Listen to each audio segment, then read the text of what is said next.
Right. Hydraa కూల్చివేతలు అధికార ప్రతిపక్ష నేతల మధ్య విమర్శలు ప్రతి విమర్శలకు దారితీస్తున్నాయి. హైడ్రా చర్యలను బీఆర్ఎస్ నేతలు వ్యతిరేకిస్తున్నారు. పేదల ఇళ్లను కూల్చివేయడాన్ని తప్పుపడుతున్నారు. ఆ బాధితులకు అండగా ఉంటామని హామీ ఇచ్చారు. తెలంగాణ భవన్లో హెల్ప్ లైన్ ఏర్పాటు చేశామని, న్యాయ సాయం కోసం సంప్రదించవచ్చని, ఎప్పుడూ తలుపులు తెరిచే ఉంటాయని భరోసా కల్పించారు. అక్రమ నిర్మాణాల కూల్చివేతపై గతంలో సీఎం హోదాలో కేసీఆర్ చేసిన హెచ్చరికలను వ్యతిరేకంగా ఇప్పుడు కేటీఆర్ హరీష్ రావు స్టేట్మెంట్లు ఇవ్వడం ఆ పార్టీలోనే చర్చనీయాంశంగా మారింది. అక్రమ కట్టడాలను కూల్చివేస్తామంటూ అప్పట్లోనే కేసీఆర్ స్ట్రాంగ్ వార్నింగ్ ఇచ్చారు. ఇప్పుడు కాంగ్రెస్ ప్రభుత్వం హైడ్రా పేరుతో అదే పని చేస్తూ ఉంటే అదే పార్టీ లీడర్లు తప్పుపడడం రాజకీయంగా చర్చనీయాంశంగా మారింది. కేసీఆర్ విధానానికి వ్యతిరేకంగా కేటీఆర్ హరీష్ రావు మాటలున్నాయని, అధికారంలో ఉన్నప్పుడు ఒక తరహాలో, ఇప్పుడు ప్రతిపక్షంలో ఉండగా మరో తీరులో వ్యవహరించడాన్ని వేలెత్తి చూపడానికి దారితీసింది.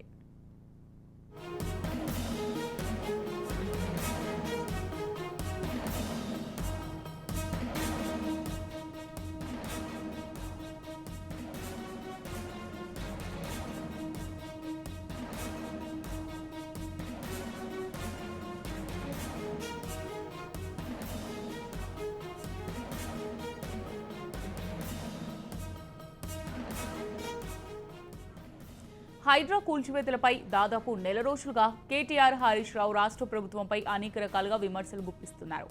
బాధితులకు అండగా నిలబడేలా తెలంగాణ భవన్లో ప్రత్యేక ఏర్పాట్లే జరిగాయి. దీనికి తోడు బాధితుల పక్షాన నిలబడి ప్రభుత్వాన్ని టార్గెట్ చేసేందుకు ప్రత్యేక క్యాంపెయిన్ పెట్టారు. కేవలం రాజకీయ ప్రతీకారం కోసం ప్రతిపక్ష పార్టీకి చెందిన నేతల ఇళ్లనే టార్గెట్ చేసిందంటూ రాష్ట్ర ప్రభుత్వంపై ఆగస్టు చివరి వారంలో కామెంట్ చేసిన కేటీఆర్ 4 రోజుల క్రితం పేదల ఇళ్లను నిర్దాక్షిణ్యంగా హైడ్రా కూల్చివేస్తోందంటూ వ్యాఖ్యానించారు.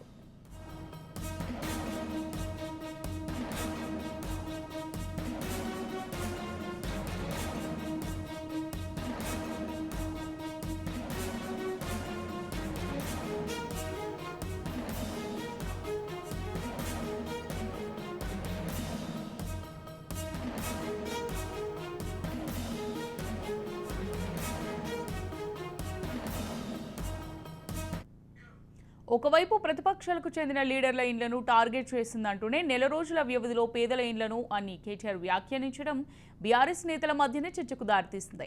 ఇంత జరుగుతున్నా సరే ఆనాడు ఆక్రమణల కూల్చివేతలపై గట్టి హెచ్చరికలు చేసిన పార్టీ అధినేత కేసీఆర్ ఇప్పటి వరకు ఎలాంటి కామెంట్ చేయకుండా సైలెంట్గా ఉండిపోవడం, పార్టీ విధాన నిర్ణయం తెలియక ఆ పార్టీ నేతల్లో అయోమయం నెలకొనడం గమనార్హం.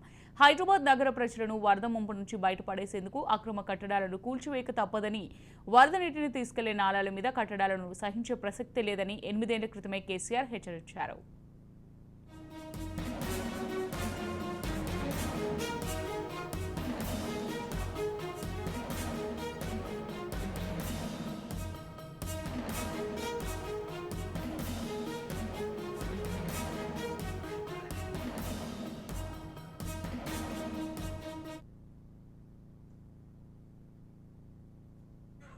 రైట్. ఇదే అంశానికి సంబంధించి మరింత సమాచారం మా తెలంగాణ బ్యూరో చీఫ్ మహేందర్ రెడ్డి అందిస్తారు. మహేందర్ రెడ్డి, హైడ్రా పైన అధికార పార్టీ ప్రతిపక్ష పార్టీల మధ్య యుద్ధ వాతావరణం నడుస్తుందని చెప్పొచ్చు. దాదాపు హైడ్రా తీసుకొచ్చి దాదాపు ఈ కబ్జాల గురించి ఈ ప్రాంతాలన్నీ కూడా చెరువులు, నారాలు ఇవన్నీ కూడా తిరిగి వాటిని తీసుకొస్తామంటూ ప్రభుత్వం హైడ్రా అనే ప్రతిష్టాత్మకంగా తీసుకొచ్చింది. మరి దీనిపైన ప్రతిపక్ష పార్టీలు ఇప్పటికీ హైడ్రా పైన ఇప్పటికే ఏళ్లుగా తరబడి ఉంటున్న వారు, కొత్తగా నిర్మాణించుకున్న వారు, బ్యాంక్ లోన్లు తెచ్చుకొని ఇల్లు కట్టుకున్న వారు, మీరు వీరందరికీ ఏ న్యాయం చేయబోతున్నారు అన్నట్టుగా కూడా వాళ్ళంతా కూడా క్వశ్చన్ చేస్తున్నారు. ఇక ఆ రకంగా బీఆర్ఎస్ పార్టీ కూడా ఈ రోజు పూర్తిగా ప్రజల్లోకి మేము తిరుగుతాం, హైదరాబాద్ పక్షాన నిలబడతాం అన్నట్టుగా కూడా ఎజెండా అయితే పెట్టుకున్నారు. మరి ఇప్పటికే హైడ్రా ముఖ్య ఉద్దేశం ఏంటన్నట్టుగా నిన్న దానకిషోర్ కూడా చెప్తున్నారు. దాదాపు హైడ్రా వల్ల చాలా భూములు వెలికి తీసుకొస్తాం. దాదాపు ఇటు ఇప్పటికే హైడ్రా ముఖ్యంగా ఈ మూసీ పరివాహక దాదాపు ప్రాంతాల్లో అయితే మాత్రం వర్షాలు వస్తే చాలా వరకు ఇబ్బంది పడుతున్న నేపథ్యం కనిపిస్తుంది. మరి దీంతో ఇవన్నీ కూడా వాళ్ళకు న్యాయం చేసిన తర్వాతనే మేము దీనిపైన ముందుకు వెళ్తాం అన్నట్టుగా వచ్చారు. అదే ఒక రకంగా ఈ వస్తున్న ఆరోపణల నేపథ్యంలో ఇటు ప్రతిపక్ష పార్టీలు రెస్పాండ్ అయిన నేపథ్యంలో హైడ్రా కూడా ఒక అడుగు వెనకేసిందనే వార్తలు వినిపిస్తున్నాయి. ముందుగా ఈ హైడ్రా బాధితులకు పూర్తిగా న్యాయం చేసిన తర్వాతనే, వారిని పునరావాస కేంద్రం తరలించిన తర్వాతనే ఇవన్నీ కూడా మేము ముందుకెళ్తామన్నట్టుగా కూడా మరొక వార్త వినిపిస్తుంది. మరి ఇప్పటికీ ఈ హైడ్రా అనేది కేవలం పేదవారికి మధ్య వారికి సామాన్యులకేనా అంటే కాదు, అది అందరికీ వర్తిస్తుంది అన్నట్టుగా ఒక ప్రముఖ నటుడు నాగార్జున ఇన్కన్వెన్షన్ కూడా కూల్చివేయడం మనం చూసాం. ఇక అమీన్పూర్ లో కొన్ని భవనాలు చూసాం. ఎమ్మెల్యే కంటే ఆంధ్రప్రదేశ్ చెందినటువంటి ఒక పార్టీకి చెందినటువంటి ఎమ్మెల్యే అభ్యర్థి ఇంటిని కూడా నిలబట్ట చేశారు ప్రభుత్వ సర్వే నంబర్ లో నిర్మిస్తే. సో ఇలా ఎవరిని కూడా మేము చూడం, ఖచ్చితంగా అందరినీ అన్నిపైన కూడా మేము చర్యలు తీసుకురామని అంటున్నారు. సో మరి దీనిపైన తెలంగాణలో ఈ హైడ్రా పీరియడ్ ఇప్పటికైతే రియల్ ఎస్టేట్ వ్యాపారం కూడా బెంబేలిపోతున్న పరిస్థితి కనిపిస్తుంది. మరి నగరంలో చెరువులు కాలువలు ఈ ప్రభుత్వ స్థలాలను కబ్జా చేసిన వారైతే ఎప్పుడు ఎక్కడి నుంచి హైడ్రా బుల్డోజర్లు వస్తాయని భయపడిపోతున్న పరిస్థితి. ఇక బడాబాబుల నుండి మాత్రం బరువు జీవుల వరకు ఎవరిని కూడా వదిలిపెట్టడం, అక్రమంగా ఎవరు నిర్మించినా కూడా అది అక్రమమా సక్రమమా అనేది మాకు ముఖ్యం. అక్రమంగా తేలితే మాత్రం దయాదాక్షిణ్యాలు కూడా లేకుండా కూల్చివేస్తున్నారు అధికారులు. దీనిపైన మరి పార్టీలో మొత్తం కూడా రాజకీయంగా అది ఒక తెరలేపిన పరిస్థితి కనిపిస్తుంది. మరి బీఆర్ఎస్ కూడా ఈ రోజు క్షేత్రస్థాయిలో పర్యటిస్తుంది. ఇటు లంగారావు కూడా ఈ ప్రాంతాల్లో కూడా హైదర్ షాపురి ప్రాంతాల్లో కూడా మరి మొత్తానికి మరి హైడ్రా దీనిపైన ఒక అడుగు వెనక్కి వేస్తుందా లేక మరి వీళ్ళందరికీ న్యాయం చేసిన తర్వాతనే రంగంలో దిగుతుందా? మరి ఇప్పటికైతే చాలా వరకు విమర్శలు అయితే ఎదుర్కొంటుంది. కొంతమంది కొన్నిళ్ళు అది కట్టిన వారికి అక్రమంగా కట్టిన వారికి గుర్తించారు సర్వే నంబర్లు. దీంట్లో అయితే ఎటువంటి సందేహం పూర్తిగా పారదర్శకంగానే కూల్చుతున్నారు. కాకపోతే సమయం అనేది కాస్త ఇస్తుంటే మేము ఇంకా వేరే ఆల్టర్నేటివ్లు తెచ్చుకుంటాం, మాకు ఎలాంటి న్యాయం లేదు ప్రభుత్వం నుంచి. కొంతమంది ఎలాంటి ఆధారం లేని వారు చాలా మంది ఉన్నారు. సో వీరందరికీ కూడా ఏం న్యాయం చేయబోతున్నారు అన్నట్టుగా ప్రతిపక్ష పార్టీలు ప్రభుత్వాన్ని డిమాండ్ చేస్తున్నాయి, ప్రశ్నిస్తున్నాయి. మరి ప్రభుత్వం కూడా దీనికోసం స్పందించింది. నిన్న దానకిషోర్ వేదికగా మాట్లాడుతూ ప్రెస్ మీట్ కూడా పెట్టి వీటందరికీ న్యాయం చేసిన తర్వాతనే వీటిపైన చర్యలు తీసుకోబోతున్నామని చెప్పారు. సో మూసీ రీడెవలప్మెంట్ మొత్తం కూడా చేయడానికి మాత్రం దాదాపు కొన్ని వందల అక్రమాల్లో అయితే కూల్చాల్సిన అవసరం అయితే ఖచ్చితంగా ఉంటుంది. ఇక మరో రకంగా చూసినట్టయితే ఇది హైదరాబాద్ హెచ్ఎండిఏ పరిధిలో మొత్తంగా కూడా ఇక్కడెక్కడ ఔటర్ రింగ్ రోడ్ పరిధిలో అన్ని కూడా ఇప్పటికీ నోటీస్ ఇంకా పీరియడ్ అయితే కనిపిస్తుంది. మరి కొన్ని చోట్ల నోటీసులు ఇచ్చిన వాటిని అన్ని కూల్చేశారు. మరికొంతమందికి అయితే నోటీసులు అయితే ఉన్నాయి. ఆ నోటీస్ పీరియడ్ కూడా కాలం దగ్గరకు వస్తున్న నేపథ్యంలో ఇటు హైడ్రా అనేది కేవలం అధికారులే కాకుండా మున్సిపాలిటీ అలాగే తహసీల్దార్ వీళ్ళకి కూడా వచ్చిన అవకాశం కలుగుతుంది. అక్రమంగా ఎవరు నిర్మించినా ఆ ప్రాంతాల్లో కూల్చేస్తున్నాం అంటున్నారు. ఇక మరికొంతమంది ఇటు ఎన్జిఓలు కానీ కొంతమంది చెప్తున్నారు, కొంతమంది గుర్తు ఇచ్చినవి ఇటు కొంతమంది పేద పేదలను అంటే దాదాపు కూలీలుగా ఉన్నటువంటి వారిని రాజకీయ నాయకులు కావచ్చు, కొంతమంది ఈ గ్యాంగ్స్ ఏవైతే ఉంటారో రౌడీలు కావచ్చు, ఇవన్నీ కూడా కొన్ని ప్రాంతాలను ఎంచుకొని అక్కడ గుడిసెలు వేయించి అక్కడ వాళ్ళకు టెంపరీ షెల్టర్లు వేయించి అక్కడ నుంచి వాళ్ళ దగ్గర డబ్బులు వసూలు చేసుకుంటూ కొనసాగుతున్నారు. మరి అలాంటి వాటిని కూల్చుంటే ఇదంతా కూడా ప్రభుత్వం పైన వారందరినీ కూడా తిరిగి బడిలాగా చేస్తున్నటువంటి విషయాలు కూడా బయటకు వస్తున్నాయి.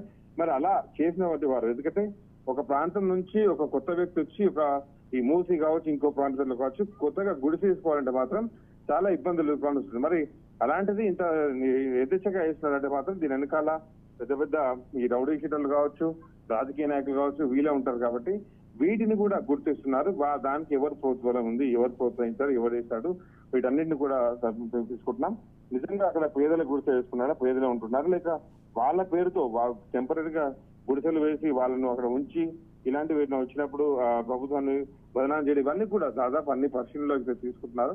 సో ఎవరిని కూడా వదలబోము. దీంట్లో అక్రమంగా నిర్మించిన వాటన్నింటి కూడా కూల్చివేస్తాం. కాకపోతే కూల్చివేత అనేది తప్పదు.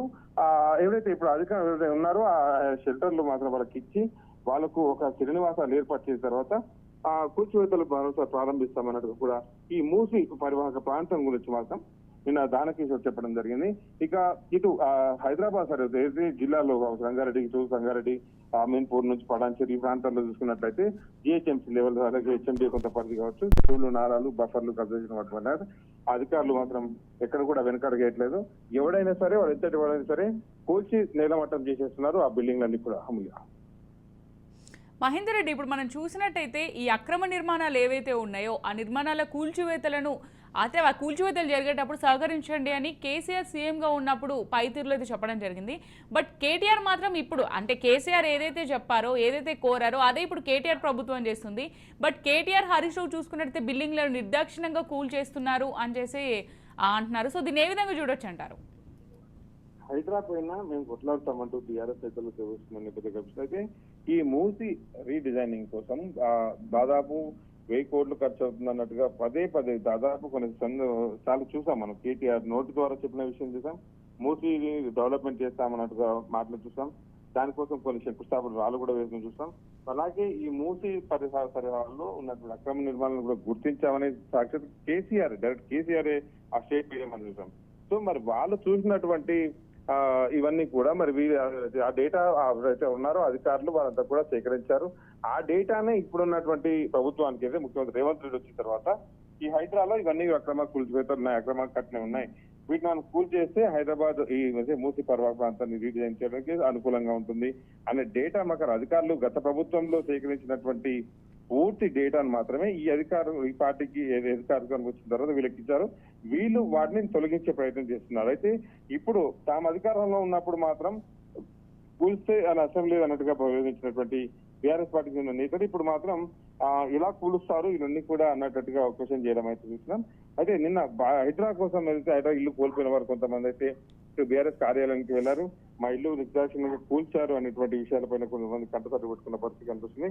మరి వీటన్నిటిపైన కూడా ఇటు కేటీఆర్ నిన్న అందుబాటులో లేకపోయినప్పటికీ నేడు హైదరాబాద్ బాధితుల తరఫున మేము నిలబడతామన్నట్టు వాళ్ళు బయటికి రావడం అయితే జరుగుతుంది. సో వాళ్ళు చెప్పేది కూడా బీఆర్ఎస్ పార్టీ చెప్పేది కూడా ఎవరైతే అక్రమంగా కూల్చివేశారో వాళ్లకు పునరావాస ఇలా ఏర్పాటు చేస్తున్నారు. వాళ్ళని ఏ రకంగా గుర్తించారు, మరి ఇన్నాళ్ళు ఏం చేశారు అన్నట్టుగా క్వశ్చన్ చేశారు. ఇన్నాళ్ళు ఏం చేశారనే దానిపైన అయితే ప్రభుత్వాన్ని ప్రశ్నించే ముందు ఒక్కసారి బీఆర్ఎస్ పార్టీ ఆత్మవిమర్శ చేసుకోవాలి. 10 ఏళ్ళ అధికారులు ఉన్నారు, ఇలాంటి అక్రమాలు గుర్తించకపోవడం సిగ్గు చేయడం అనేటట్టుగా ఇటు అధికార పార్టీ నేతలు కూడా ఇటు బీఆర్ఎస్ పార్టీని విమర్శిస్తున్న పరిస్థితి కనిపిస్తుంది. సో మొత్తానికైతే నువ్వా నేనా అన్నట్టుగా డేటా అయితే స్వీకరించారు. ఇప్పుడు వాటిని కూల్చివేస్తే మాత్రం రాజకీయం చేస్తున్నారు. సో మరి ఇలాంటి ఒక ప్రయోగాత్మకంగా ప్రతిష్టాత్మకంగా జరుగుతున్నటువంటి ఈ మూసీ రివర్ డెవలప్మెంట్ కోసం ఇవన్నీ మాత్రం తప్పకుండా అక్రమ నిర్మాణాలు కూల్చివేయాల్సిందే. దాంతో వాళ్ళందరూ కూడా ఆ పునరావాస కేంద్రాలు కూడా అమలు చేయాల్సిందే. సో దీనిపైన కూడా దాదాపు ఇటు ఎన్జిఓలు కానీ ప్రతిపక్ష పార్టీలు డిమాండ్ చేశారు ఒకటి. కానీ బీఆర్ఎస్ పార్టీ ఎంచుకున్నటువంటి ఒక ఏదైతే ఉందో మా స్టేటస్ దానిపైన అయితే విమర్శలకే దారి తప్పికొట్టారు. ఎందుకంటే 10 ఏళ్ల పాటు అధికారంలో ఇచ్చాం, 10 ఏళ్ల పాటు ఇవన్నీ కూడా కూల్చేస్తుంది పోయి మీరే ఇంకా వాళ్ళకి వస్తారు. ఇప్పుడు మేము ఒక డెవలప్మెంట్ అనే దాని ముందుకు వస్తుంటే దీనికి అడ్డుకట్ట వేయడం సరికాదన్నట్టుగా కాంగ్రెస్ పార్టీ నుంచి అయితే విమర్శలు అయితే ఎదుర్కొంటుంది. చూడాలి మరి ఇది ఎంతవరకు దారితీస్తుంది. 2 పార్టీలు కూడా నువ్వా నేనా అన్నట్టుగా హైదరాబాద్ పైన అయితే ముందుకు వెళ్తున్న పరిస్థితి కనిపిస్తుంది. Thank you for the updates Mahender Reddy.